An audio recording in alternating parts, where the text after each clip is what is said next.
আলসামির কারণে যদি কেউ পুরস্কার দিত গো, সেরা পুরস্কার মনে হয় আমি পাইতাম। মানে কি বলবো, এত এত এত বেশি আলসামি আমার জীবনে মানে আমি কাউকে মনে হয় দেখি নাই।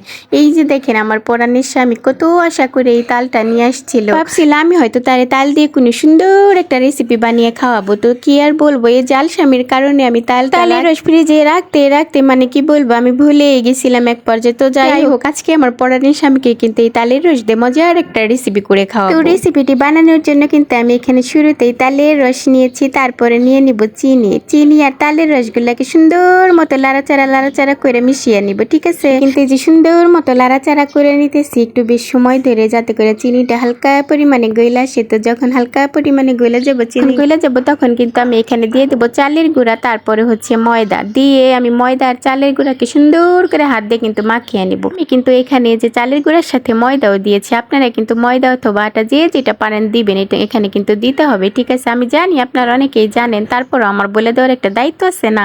তো যাই হোক, আমি এখানে কিন্তু চালের গুঁড়ার সাথে যে ময়দা দিছি, এর কারণে কিন্তু পিঠাটা অনেক সময় পর্যন্ত নরম থাকবে। তারপর যেটা করলাম, এখানে কিন্তু দিয়ে দিলাম নারকেল কুড়া, আর এই নারকেল কুড়া দেওয়ার কারণে কিন্তু পিঠাটা খেতে অনেক অনেক মজা হয়, ঠিক আছে। এর স্বাদ কিন্তু ডাবল হয়ে যায়। তো তারপর আমি যে এখানে সামান্য পরিমাণে লবণ দিয়ে দিলাম, দিয়ে আবার কিন্তু সুন্দর করে একদম হাত দিয়ে চটকায় মাখা করে নিতেছি। তো ঠিক আছে, এখানে কিন্তু একটু সময় ধরে সুন্দর করে একটা গোলা তৈরি করে নিতে হবো।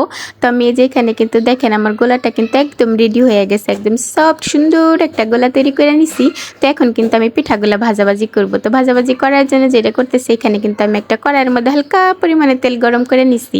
তো এখন আমি এই যে পিঠাগুলা দিয়ে দিতেছি সুন্দর করে, একদম গোল গোল ছোট ছোট বল করে পিঠাগুলো আমি এক এক করে দিয়ে দিতেছি তেলের মধ্যে। পিঠাগুলা কিন্তু একদমই তাড়াহুড়া করে দেওয়া যাবে না, তেলের মধ্যে আমি আস্তে আস্তে পিঠাগুলা দিয়ে দিতেছি। তো তারপরে সবগুলা পিঠা যখন দেওয়া হয়ে যাবো, কিছুক্ষণ পরে আমি হালকা লাড়াচাড়া করে দিতেছি, যাতে করে পিঠাগুলো একজন আরেকজনের সাথে মাখামাখি করে জোড়া না লাগে। জোড়া লাগার আগে আমি যে জোড়াগুলা সুন্দর করে সারিয়ে দিতেছি একজন আরেকজনের কাছ থেকে। তো তারপরে যেটা করতেছি, আমি পিঠাগুলারে কিন্তু আমি পিঠাগুলাকে কিন্তু সুন্দর করে উল্টায় পাল্টায় নিতেছি। তো উল্টায় পাল্টায় সুন্দর একটা কালার করে কিন্তু ভাইজা নিব। আর পিঠাগুলা ভাজার সময় কিন্তু অবশ্যই চুলার আঁচ কমিয়ে তারপরে কিন্তু ভাজতে হবে, না হলে পিঠার উপরের পাশটা কালার চলে আসবার ভিতরে কিন্তু ভালোভাবে হবে না, ঠিক আছে। যাই হোক, এই যে এখানে কিন্তু আমি পিঠাগুলোকে উল্টায় পাল্টায় সুন্দর একটা কালার করে ভাজা। তারপর যেটা করলাম, এখানে আমি একটা সুন্দর একটা চকচকা বাটি নিয়ে নিছি। তো তারপরে যে বাটির মধ্যে পিঠাগুলোকে আমি এখন উঠাইয়া নিব, ঠিক আছে। তো তারপরে যেটা করলাম, এই যে বাকি পিঠাগুলো কিন্তু আমি এক এক করে তেলের মধ্যে দিয়ে লাড়াচাড়া কইরা বাকি পিঠাগুলো আমি সুন্দর কালার করে কিন্তু ভাজা নিছি।